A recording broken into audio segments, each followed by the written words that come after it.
Hey everybody, we're going to do a little tour of the middle garden. This is a pretty big garden, but there's a lot of weeds in it, so those we won't talk about. So maybe we'll make this under 5 minutes. We'll see. I got some cocoa bean mulch here, which is looking really great. Makes everything looks very put together. Let's start at the end here. Well, let's start here. We have a weed. This is cinquefoil. We do use it as a magical herb, so we have a lot of that growing, and I'm harvesting it right now. And it's going to be back in the stores probably by next week. Then this one, anybody know? It's got a white backing on the leaves, like hairy. This is horehound.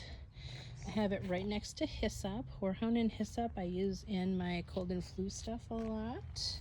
Hyssop looks very pretty right now. It's blooming. So it's not the anise hyssop. This is regular hyssop.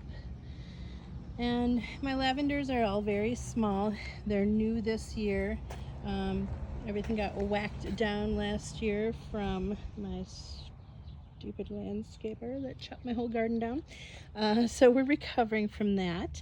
I have some mint here. This is woad. So right now it's got seeds. So I'm hoping once their seeds are mature, we'll drop them on the ground here and hopefully it'll grow some more. We'll have a whole woad patch. Woad is used as a blue dye. Speaking of blue, we have some really beautiful borage. I really don't use borage a lot, but it's just so pretty in the garden. So pretty.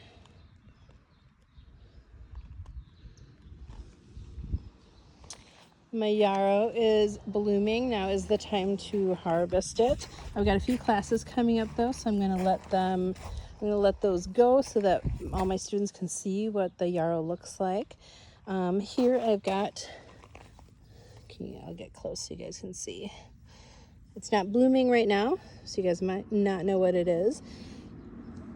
But this is Roman chamomile, the perennial. And these are all brand new plants this year. Even though it's a perennial, it never seems to come back for me. But it's one of my favorites.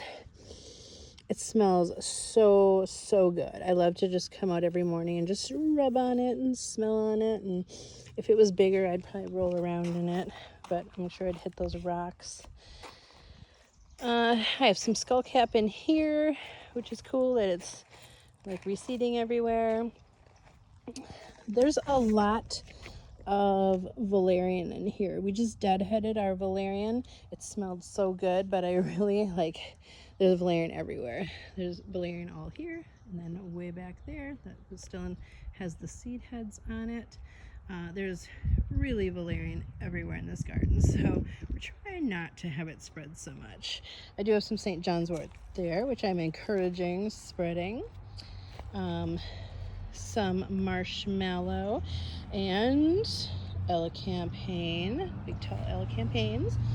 And this, does anyone know what this is? You're used to seeing it in a blue purple color, but this one is white. This is the only poisonous thing I have in my garden right now is monk's hood or aconite or wolf's bane.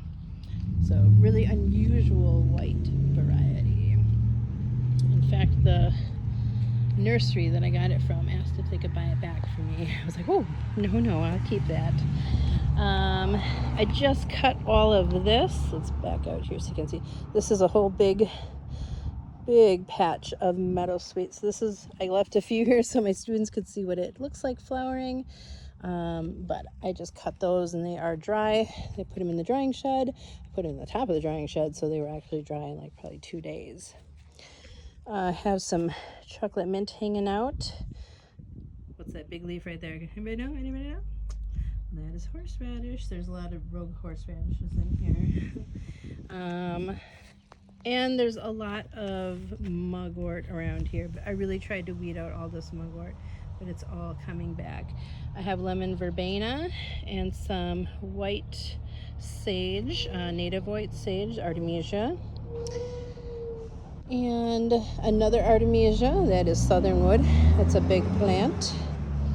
Over on this side, I've got one tree in my whole yard right here, really. And this is a ginkgo. This is like a probably 7-year-old, maybe 7-year-old ginkgo. It's the slowest growing tree on the earth. I'm not just saying that, that's a true fact. Ginkgo is the slowest growing tree, and mine is showing that for sure. I don't even know if it's male or female yet because it has never flowered and fruited. This whole section here, this is all mugwort and valerian, and this really needs to get weeded. So that pretty much concludes our tour of the middle garden. We've got lots of marshmallow here. I do have some mullein on the other side I did not show you guys. And these are my horseradish buckets. So this is where I want the horseradish to grow. Drying shed, which is really full right now. So there's my middle section of the garden. Thanks for coming on the tour with me. Bye.